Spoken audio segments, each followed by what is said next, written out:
আমরা গতকালকেই দেখলাম এনসিপির এক নেতা বললেন যে বিএনপি 50 থেকে 70টা সিট পাবে বলে সন্দেহ প্রকাশ করেছে। আমি তাকে বলতে চাই, আপনি আসলে কোন রাজ্যে বসবাস করেন? কলকাতাতে না দিল্লিতে না সুন্দরবনে? বাংলাদেশের মানুষের পার্স আপনি বুঝতে পারেন কিনা?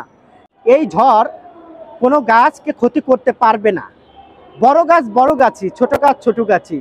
ছোট গাছ সবসময় ছাগলেই মুড়িয়ে খায়, এটাই কিন্তু বাস্তবতা।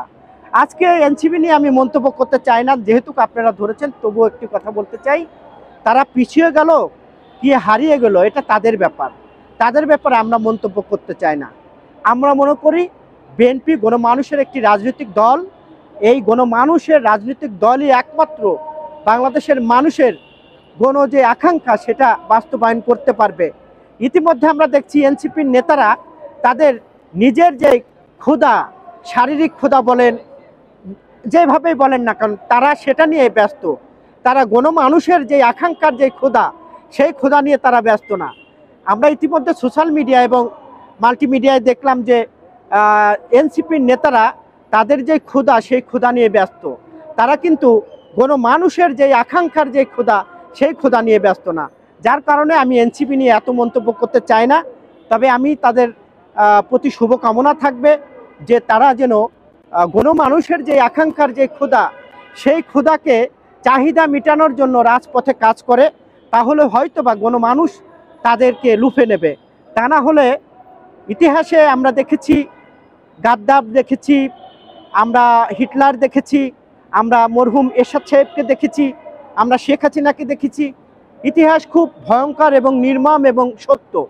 তাই ইতিহাসের পাতায় এমন কোনো নাম এনসিপির লেখা থাকবে না যেখানে লেখা থাকবে এনসিপি শুধু তাদের ক্ষুধা নিবারণের জন্য ব্যস্ত ছিল।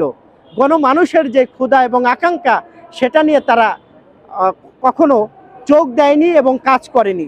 আমরা ইতিমধ্যে তাদের অনেক কীর্তিকলাপের কথা শুনতে পাচ্ছি।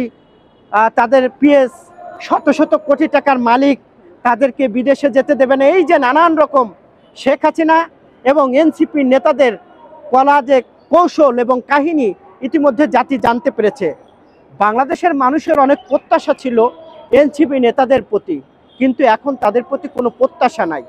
আমরা গতকালকেই দেখলাম এনসিপির এক নেতা বললেন যে বিএনপি 50 থেকে 70টা সিট পাবে বলে সন্দেহ প্রকাশ করেছে। আমি তাকে বলতে চাই, আপনি আসলে কোন রাজ্যে বসবাস করেন?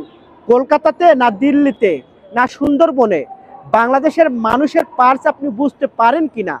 যেই বিএনপি দল শহীদ প্রেসিডেন্ট জিয়াউর রহমানের গড়া দল, যেই বিএনপি কয়েকবার রাষ্ট্রীয় ক্ষমতায় ছিল, যেই বিএনপি কয়েকবার বিরোধী দলে ছিল, যেই বিএনপির নেতা হাজার হাজার দূরে থেকে ভার্চুয়ালে সংযুক্ত হয়ে বাংলাদেশের মানুষকে উজ্জীবিত করে আন্দোলন সংগ্রামে রাজপথে রেখে শেখ হাসিনাকে হঠাতে বাধ্য করেছে, সেই বিএনপিকে নিয়ে তিনি এমন মন্তব্য করেন যেটা হলো হাস্যকর।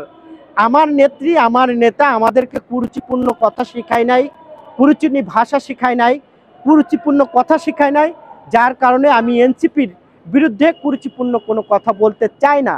তবে এনসিপির যেই নেতা বলেছেন যে 50 থেকে 70টা সিট পাবেন না, তাকে দয়া করে বলতে চাই, ইতিহাস থেকে একটু শিক্ষা নিন এবং বিএনপি যেভাবে গণমানুষের মধ্যে গিয়েছে সেইভাবে আপনারা যান, তাহলে বুঝতে পারবেন। এবং আমি এই নির্বাচন কমিশনকে চ্যালেঞ্জ করে বলতে চাই, এনসিপিকেও চ্যালেঞ্জ করে বলতে চাই, বেশি না, একটা সিটে নির্বাচন দেন, যেখানে ফেয়ার নির্বাচন হবে। বিএনপি দাঁড়াবে, জামাত দাঁড়াবে, এনসিপি দাঁড়াবে।